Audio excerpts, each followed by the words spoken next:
Good morning students. Today in this video we will study examples of exercise 9.1.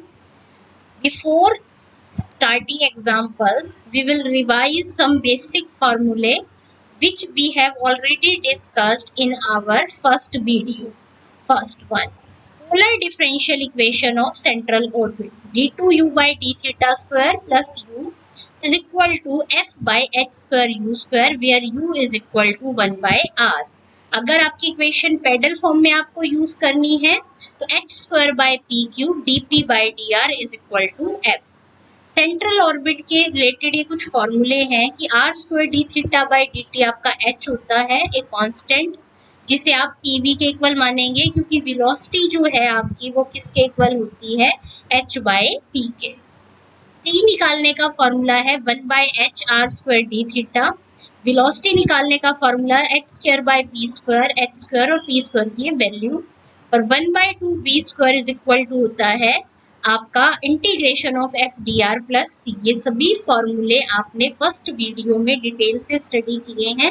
अब इन्हें हम अपने questions पर अप्लाई करते हैं। फर्स्ट एग्जांपल, आपको निकालना है law of force which the curve. ये जो कर्व है आपका पोलर फॉर्म में गिवन है, तो लॉ ऑफ फोर्स निकालने के लिए हम अपनी पोलर डिफरेंशियल इक्वेशन यूज करेंगे। इस इक्वेशन में आपको वैल्यू चाहिए D two U by D theta square की। तो सबसे पहला काम हमें क्या करना है, सबसे पहले जो इक्वेशन है उसमें u को 1 बाई आर पुट करा, तो ये बन गया आपका 1 बाई यू एन, उस साइड जाएगा A N U N cos N theta is equal to 1। अब मैं इस इक्वेशन को सिंप्लीफाई कर रही हूँ ताकि आप इसका डिफरेंशिएशन इजीली कर सके।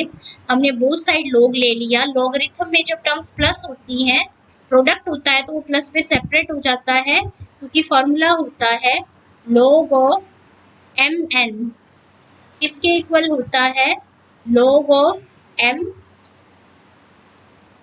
Plus log of N. ठीक है, तो ऐसे सभी को मैंने सेपरेट कर लिया।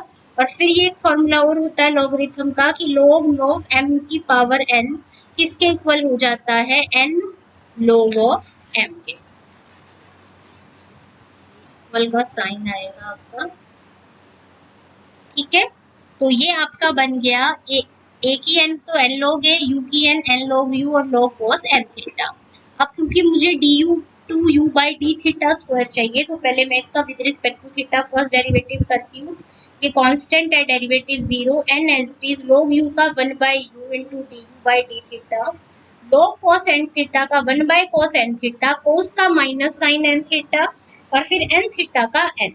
तो यहाँ से सिंप्लीफाई करके D U by D theta बन गया ये। अब इसका सेकेंड डेरिवेटिव करूँ तो यू एज इट इज आपका टेंजेंट का second square N theta into N, फिर u का D U by D theta और tangent theta. D U by D theta के ऊपर से वैल्यू पुट कर दी, ये बन गया आपका। अब D two U by D theta square plus u करना है। u की वैल्यू आपने देखी सभी में से, इन दोनों में से u कॉमन आ गया, 1 प्लस टेंजेंट स्क्वायर को सेकंड स्क्वायर कर लिया। अब इन दोनों में से सेकंड स्क्वायर और u कॉमन निकाल लिया, आपका बच गया ये।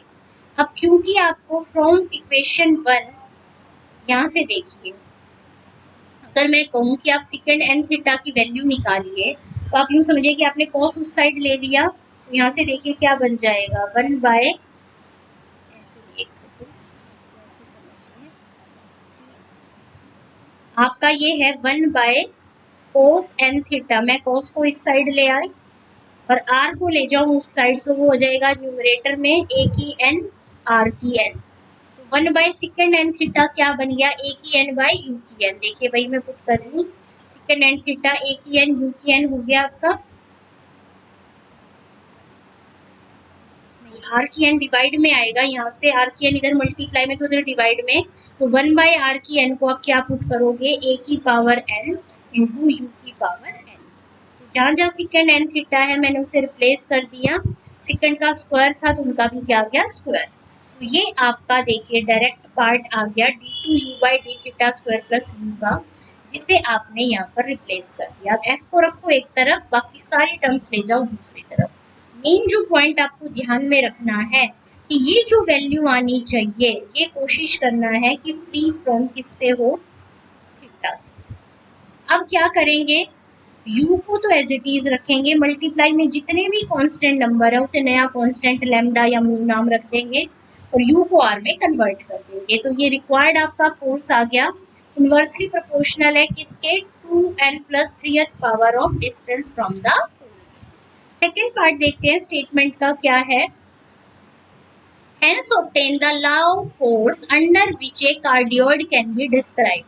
अब मुझे कार्डियोइड के कॉरेस्पॉन्डिंग फोर्स निकालना है, तो अब सबसे पहले हेंस लिखा है मतलब आपने फर्स्ट पार्ट का यूज करना है। तो कार्डियोइड की इक्वेशन और इस इक्वेशन के बीच का आपको रिलेशन चाहिए। तो ये कंडीशन आपको याद रखनी है कि गिवन इक्वेशन में n की वैल्यू 1/2 यूज कर लो तो आपकी इक्वेशन बन जाएगी ये। अब मैं क्या करूं, स्क्वायरिंग बोथ साइड, तो r हो गया a cos square theta by 2, इसे आप 1 + cos थीटा बाय 2 कर सकते हैं। तो ये आपकी इक्वेशन आ गई कार्डियोइड की, यानी कि अबव का स्पेशल केस फॉर n = 1/2। तो यहाँ पर भी n की वैल्यू 1/2 पुट करके आप कॉरेस्पॉन्डिंग फोर्स निकाल सकते हैं जो इन्वर्सली प्रोपोर्शनल आ गया r की 4। Next example, a particle moving under the influence of a central force describes a circle through the center of force. Prove that the force is attractive मतलब positive है and inversely proportional to the 5th power of the distance। अब आपके पास आपने ले लिया a radius of the circle है, एक pole on the circumference of the circle and diameter to the pole as the initial line। तो आपकी जो equation of circle in polar form आप ये यूज करते हैं। r की जगह 1/u किया तो आपकी इक्वेशन बन गई ये। आपने इसे with respect to theta differentiate करा तो du/d थीटा आ गया, सेकंड का डेरिवेटिव सेकंड टेंजेंट।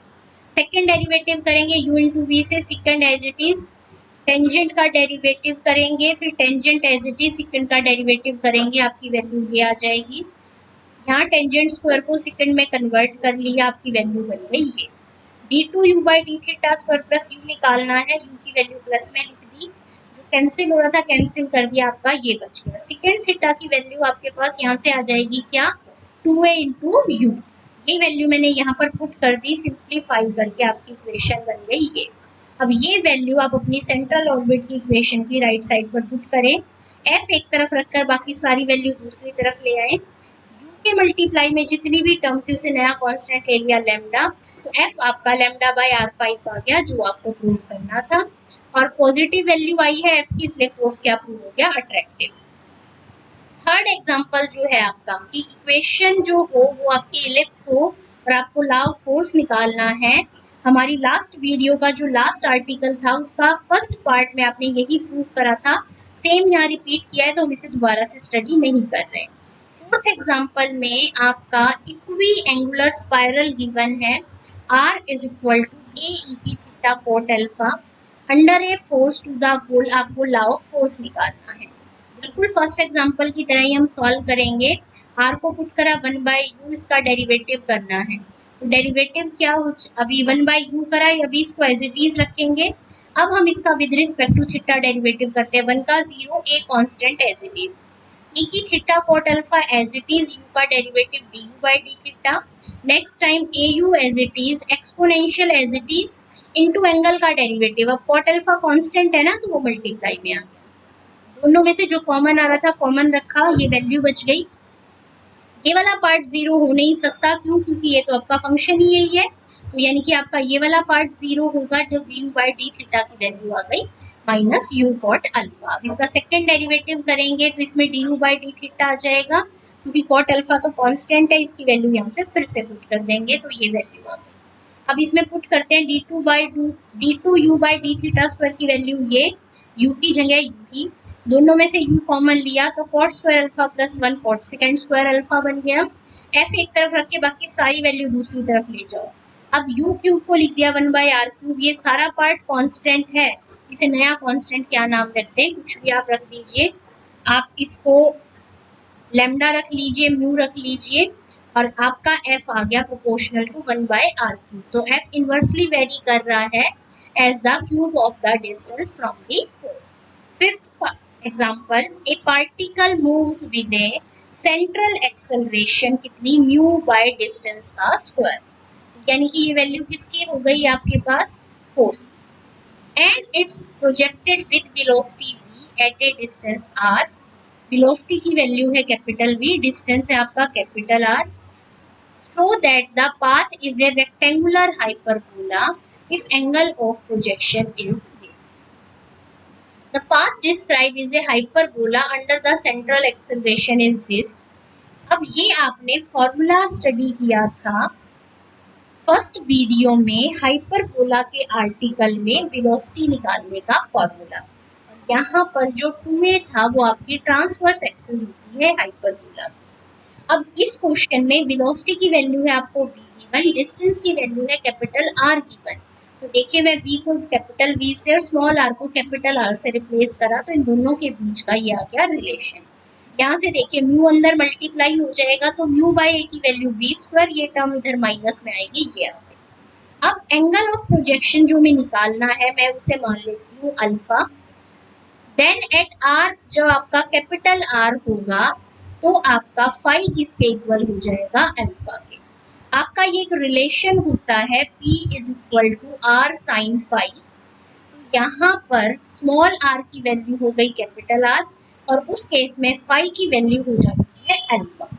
तो P आ गया आपका R साइन अल्फा के equal. L is the semi lattice rectum of the hyperbola, then H आपका ये आपने कहाँ से यूज करा, वही हाइपरबोला वाले आर्टिकल में स्मॉल h की वैल्यू आपकी आ रही थी अंडर रूट म्यू एल।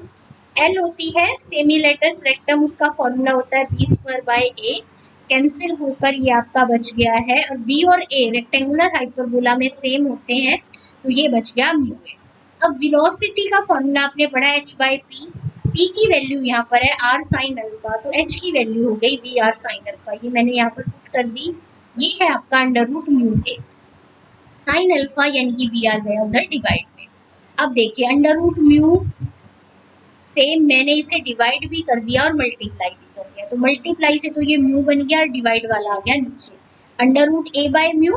अब आपको चाहिए इस पार्ट की वैल्यू, देखिए आपने यहाँ पर म्यू बाय ए की जो वैल्यू निकाल रखी है ये उसका रेसिप्रोकल हो जाएगा, यानी कि नीचे गया और पावर आ गई 1/2। ये वैल्यू है साइन अल्फा, अल्फा क्या हो जाएगा, यही सिंपल साइन इधर आके इनवर्स लग जाएगा, यही आपको प्रूफ करना। अब नेक्स्ट आर्टिकल एग्जांपल जो है, a particle describe an ellipse under a central force mu by R square, velocity v है, डिस्टेंस r पे। तो देखिए जो आपका इलिप्स का आर्टिकल हमने लास्ट वीडियो में स्टडी किया था वहां से ये फॉर्मूला मैंने एज इट इज वेलोसिटी का यूज किया है, बस स्मॉल v की जगह कैपिटल V और स्मॉल r की जगह कैपिटल R पुट कर दिया। आपको टाइम पीरियड की वैल्यू ये शो करनी है। 2a यहाँ पर होती है मेजर एक्सिस, तो यहाँ से b स्क्वायर बाय म्यू आपका ये हो जाएगा, तो 1/a की वैल्यू आ गई ये हो गया इस वैल्यू का इनवर्स। टाइम पीरियड का फॉर्मूला भी उस आर्टिकल में आपने ये स्टडी किया है। अब मैं इसीलिए a की वैल्यू निकाल रही थी कि इसमें 2 pi by under root mu के साथ ये टर्म थी, यानी कि a की वैल्यू रिप्लेस हो रही थी, तो मैंने वेलोसिटी से a की वैल्यू निकाल ली और a की वैल्यू इसमें पुट कर दी। इससे आपका ये रिक्वायर्ड आंसर आ गया। इसके साथ ही आपके 9.1 एक्सरसाइज के सारे एग्जांपल्स कंप्लीट हो गए हैं। Thank you.